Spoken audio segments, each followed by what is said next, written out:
নমস্কার, আপনারা দেখছেন দৃষ্টিভঙ্গি। আমি মধুরিমা রয়েছি আপনাদের সঙ্গে। এই মুহূর্তে আমি দাঁড়িয়ে রয়েছি বিধান সরণিতে, অর্থাৎ হাতিবাগান চত্বর, যেখানে পুজোর আগে একদম অন্য ছবি থাকে। এবারের ছবিটা একটু আলাদা। স্বাভাবিকভাবেই গোটা রাজ্য, শহর কলকাতা সবাই বিচারের দাবিতে রয়েছে। সেখানে বিক্রেতারা কি বলছেন, তাদের মনোভাব কি পুজোর আগে, চলুন ঘুরে দেখি।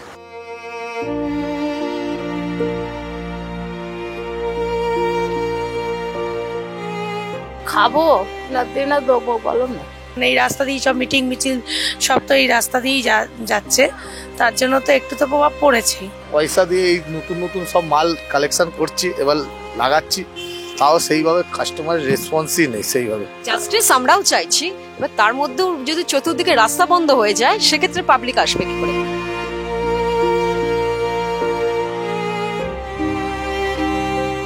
দাদা, আপনার এই দোকান হাতিবাগানে কত? আমাদের জন্ম এখানে, দোকানও অনেক দিন, এই 96 সাল থেকে ধরুন। এবারের পুজোর আগে যে ছবি থাকে হাতিবাগানে, সেটা কি একটু আলাদা? এখনো পর্যন্ত একটু আলাদা। কেন? এই পরিস্থিতির কারণে?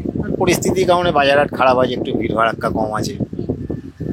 তো আশা করছেন কি যে আরো কয়েকটা দিন গেলে শাস্তি আরো বাড়ানো হলে, বা যাদেরকে আন্দোলনরত মানুষজন যে বিচার চাইছেন সেটা হলে আস্তে আস্তে বাজারমুখী হবে? হ্যাঁ, নিশ্চয়ই লোকজন আসলে পরে হবে। এই ঝামেলাটা মিটে গেলে পরে, এই ঝামেলাটা তাতে লোকজনও হবে, বিক্রি বাটা হয়তো বাড়বে। খাবো না না দেবো বলো না। তাহলে এই অবস্থাটা কেন? কি এই পরিস্থিতি? এই যে মিছিল মিছিল করছে এইসব, এই জন্যই হচ্ছে। বাজারের অবস্থা তো খুবই খারাপ। বিচারটা না হওয়া পর্যন্ত তো কিছু বলা যাচ্ছে না, না এটাই তো হচ্ছে কথা। এটা ওই পুজোর বাজার, পুরো বাজারটাই আমাদের পুরো খারাপ। দিদি, আপনার দোকান কত বছর? দোকান এটা অনেক বছরকার, আমার বাবা যখন ছিলেন তখনকার, তাও তুমি ধরে নিন 40, 45, 50 বছর আগেকার। এবারের পুজোর আগে যে কেনাকাটা মানুষজন করেন বাঙালিরা, সেটা কি একটু কম? অনেকটাই কম। কেন? এই পরিস্থিতির চাপে এরকম হচ্ছে, তারপর অনলাইনে তো একটা ব্যাপার আছে, দ্বিতীয় কথা এই আরজি করে যে ব্যাপারটা হলো, তার জন্য অনেকটা বাজারটা খারাপ হয়ে গেছে। শ্যামবাজার লাগোয়াই? হ্যাঁ হ্যাঁ। আর এই রাস্তাটা তো মোটামুটি প্রত্যেক দুপুরের পর থেকে প্রত্যেক দিন, আজ যতদিন ধরে এই কেস চলছে ততদিন ধরেই এরকম প্রবলেম ফেস করছি আমরা। এই দুপুরের পর থেকে সব রাস্তাটা অকুপাই হয়ে থাকছে পুরো। বাস রাস্তা চলছে না, বাস টাস চলছে না, মানুষজন আসবে কোথা থেকে? কাস্টমার। বিচার যদি পাওয়া যায় তারপর পরিস্থিতি স্বাভাবিক হবে? আশা করছি স্বাভাবিক হওয়ার কথা। বিক্রি বাট্টা তো নেই, এবারে পুজো বিক্রি বাট্টার আমাদের কোনো আশাও নেই। কেন? বিক্রি কোথায়, সেলই নেই, কাস্টমারই নেই আমাদের। এবারে এই আলাদা কি শহরের যে পরিস্থিতি সেটার কারণে? হ্যাঁ, সবসময়ের জন্য। এখনো পর্যন্ত কত টাকার বিক্রি হয়েছে সকাল থেকে? 10 টাকা, শুধু বউনি। শুধু বউনি? তা আপনি কি আশা করেন যে পুজো আরো কিছুটা এগিয়ে এলে শহরের হাল একটু হলেও বদলাবে, আপনাদের হাল বদলাবে? হওয়াটা উচিত, বদলে তো আমাদেরই ভালো হবে। কিন্তু আশা কি রাখছেন? আশা তো আছে। দাদা, এখানে কত বছর আপনার দোকান? মোটামুটি 20 বছর। এবছরে কি কেনাকাটার ওপর একটু প্রভাব পড়েছে? একটু কম প্রভাব বলতে এই এত বৃষ্টি টিষ্টি হলো তো লোকজন কম আসছে। তারপরে আবার খবরে যা দেখছে লোকে, এখন যেটা চলছে, শ্যামবাজার মানেই হয়তো অবরোধ অবরোধ ভেবে অনেকে এদিকটা আসতে চাইছে না, অন্য মার্কেটে চলে যাচ্ছে। কারণ এলেই হয়তো যদি দেখা যায় বন্ধ, সেই হিসাবে একটু কম আছে। বিচার তো সময় অনেক আছে, পুজো অবধি সময় আছে, হয়ে যাবে। বিচার যদি দ্রুত হয় তাহলে বাজারটা কি আবার আপনাদের যেমন আশা পুজোর আগে যেটা হয় সেটা ফিরে পেতে পারে? পুজোর বাজার আমাদের হবে, সেটা নিয়ে আমরা করি না, কিন্তু বিচার আমরা সবাই চাই যে যত তাড়াতাড়ি হয়, যত তাড়াতাড়ি দোষীরা শাস্তি পায়, তো ভালো। তো কেনাকাটা তো কম আছে, বাজারও খারাপ আছে। তিলোত্তমার বিচার হবে নিশ্চয়ই, তারপরে নিশ্চয়ই আবার বাজার কেনাকাটা সবই ঠিক হবে। যতদিন এগুলো চলবে, যত তাড়াতাড়ি ওই দিকটা ঠিক হবে তত তাড়াতাড়ি আমাদের মার্কেটে আশা করা যায় ঠিক হবে। সব দিকে রাস্তায় জ্যাম যেটা আছে ওটা তো হবেই। কেনাকাটা তো অনেকটাই কম। এই রাস্তাটা যেহেতু শ্যামবাজার আরজিকর লাগোয়া, ফলে প্রভাবটা অনেকটাই বেশি পড়েছে। হ্যাঁ, সেটা তো পড়েছেই, সেটা তো স্বাভাবিক ব্যাপার, কারণ এই রাস্তা দিয়েই সব মিটিং মিছিল সব তো এই রাস্তা দিয়েই যাচ্ছে, তার জন্য তো একটু তো প্রভাব পড়েছেই। তবে এটা যদি মানে সবারই ইচ্ছা যাতে করে ওই দিকের বিচারটাও তাড়াতাড়ি হয়, আর এদিকে যাতে বিচার যত তাড়াতাড়ি হবে আমাদের আশা করা যায় পুজোর আগে, তাহলে আমরা মার্কেটটাও আবার ভালোভাবে ফিরে পাবো আবার। কিন্তু খারাপ তো অবশ্যই আছে, সকাল থেকে দোকান খুলে সেইভাবে যে কেনাকাটা বা কিছু সেগুলো তো হচ্ছে না। কাস্টমার আসবে কোথা দিয়ে? চারিদিকে রাস্তাঘাটই তো বন্ধ। বিক্রি বাটা মোটামুটি এখন হচ্ছে, এখন তো সেরকম ভাবে এখন উঠিনি বাজার। লোকজন আসছেন? হ্যাঁ, লোকজন খুব কম আসছে। এই ঘটনার পরে লোকজন এখন কম বেরাচ্ছে। আপনি কি আশা করছেন পুজো যত এগোবে একটু হলেও বদলাবে পরিস্থিতি? একটুখানি হলেও তো পরিস্থিতি আসবে, দেখি কি হয়। দাদা, এখানে এই ব্যাগের দোকান হাতিবাগান চত্বর, পুজোর আগে খুব বিক্রি বাট্টা হয়, এবার কি ছবি? পুজোর বাজার তো বিক্রি বাট্টা হয়, এবার তো বছরের প্রতি বছরই একই হয়। যেরকম পুজোর বাজার 10 দিন আমাদের 15 দিন হয়, সেরকম হয়। এখন তো সেরকম বাজার নেই, অবস্থায় আমি হচ্ছে এই রাস্তাঘাট এরকম চলছে, তারপরে ঝামেলা চলছে, মিটিং মাঝে চলছে, এই জন্য বাজারের অবস্থা খুব খারাপ হয়। আগের চেয়ে বাজার প্রচণ্ড খারাপ। 2002 থেকে 2020 মানে 18 থেকে যেমন বাজার ছিল সেই বাজার নেই, সেই বাজার একদম শেষ হয়ে গেছে। মানুষ এখন অনলাইনে পেয়ে যাচ্ছে, বাড়িতে ঘরে পেয়ে যাচ্ছে, আর সেরকম বাজার পাচ্ছে না।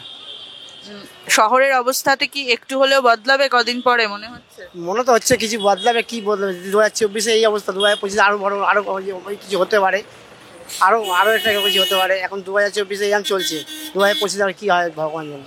দাদা, আপনার এই জুতোর দোকান এখানে হাতিবাগানে কত বছর ধরে? মোটামুটি 15 বছর।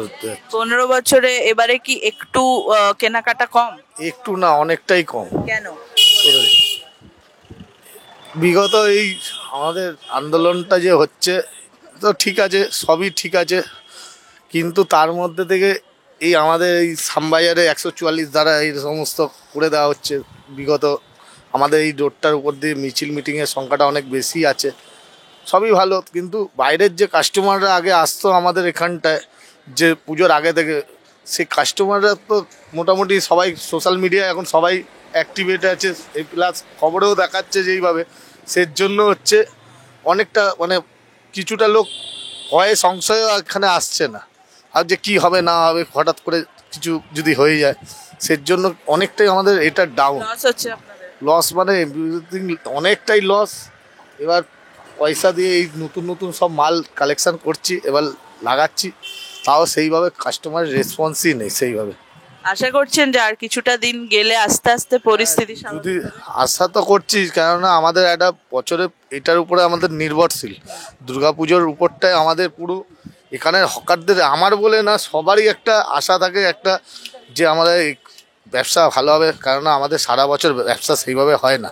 আমাদের দুর্গাপুজোর সময় অনেকটা রিকভার করার চেষ্টা করি, সেই রিকভারটা না হলে আমরা অনেকটাই পিছিয়ে পড়বো। দাদা, এখানে কবে থেকে মানে কত বছর ধরে দোকান করছেন? দোকান তো অনেক পুরনো, আমি মোটামুটি 7-8 বছর হচ্ছে। এবারে পুজোর আগের কি ছবি রয়েছে, মানে লোকজন আসছেন কিনতে? হ্যাঁ, লোকজন তো মোটামুটি, আমাদের তো ঠাকুরের আইটেম, যাদেরকে ঠাকুরের কাপড় পরাতে হয় তাদেরকে তো আসতেই হয়, ঠিক আছে। তারই মধ্যেই মিটিং চলছে, মিছিল চলছে, রাস্তাঘাট এই তারই মধ্যে চলছে, যা সবার চলছে, আমাদের যা চলছে সবারই তাই চলছে, এই হলো ব্যাপার। তো এবার কি আর কিছুদিন গেলে পরিস্থিতি বদলাবে বলে আশা করেন? অবশ্যই, সবাই তো সেই আশাতেই আছে যে যদি কিছুটা পরিবর্তন হয়, নিশ্চয়ই পুজোয় সবারই তো পুজোর সময় 2 পয়সা রোজগারের চিন্তা করে। দিদি, আপনার এই দোকানটা কত? 50 বছরের, মানে আমার বাবার দোকান, উনি এক্সপায়ার করার পর আমি বসি।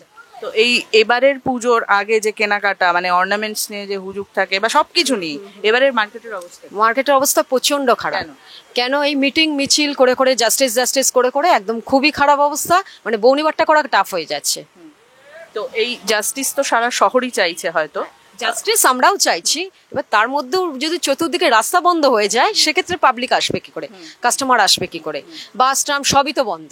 এবার কেউ আসার রিস্কও পাচ্ছে না যদি মানে গাড়ি ঘোড়ার অসুবিধে হয়, ওই জন্যই বাজারের অবস্থা প্রচন্ড খারাপ। জাস্টিস খুব তাড়াতাড়ি হলে আপনাদের বাজারের অবস্থা, তাহলে বাজার একটু ওঠার চান্স আছে। এখনো যদি এর মধ্যে 10-12 তারিখের মধ্যেও যদি হয়ে যায় তাহলে বাজার ওঠার চান্স আছে, একটা শেষের দিকে ওটাই আশা রাখছি যে যত তাড়াতাড়ি হয়ে যায় ভালো, সেও জাস্টিস পেয়ে যাবে, আমাদেরও এদিকে বাজারটা উঠবে। ঘুরে দেখলাম হাতিবাগান চত্বর, মানুষজন বলছেন এবারের বিক্রিবাট্টা বেশ কম এবং পরিস্থিতির কারণেই এই ছবি রয়েছে। খুব স্বাভাবিকভাবেই তারাও চাইছেন বিচার যত দ্রুত সম্ভব পাক তিলোত্তমা, যত দ্রুত সম্ভব পাক এই রাজ্য, এই শহর, তারপর তারাও চেনা ছন্দে ফিরতে চাইছেন। আমরাও সেই সময়ের অপেক্ষাই করছি, দেখা যাক কোন দিকে এই বিচার ব্যবস্থা এগোয়। আজকের মতন মধুরিমা এবং এ পর্যন্তই। আমার সঙ্গে ক্যামেরায় রবিউল ইসলাম। দৃষ্টিভঙ্গির ফেসবুক, টুইটার, ইনস্টাগ্রাম ফলো করে দিন, ইউটিউব চ্যানেলটি সাবস্ক্রাইব করে দিন।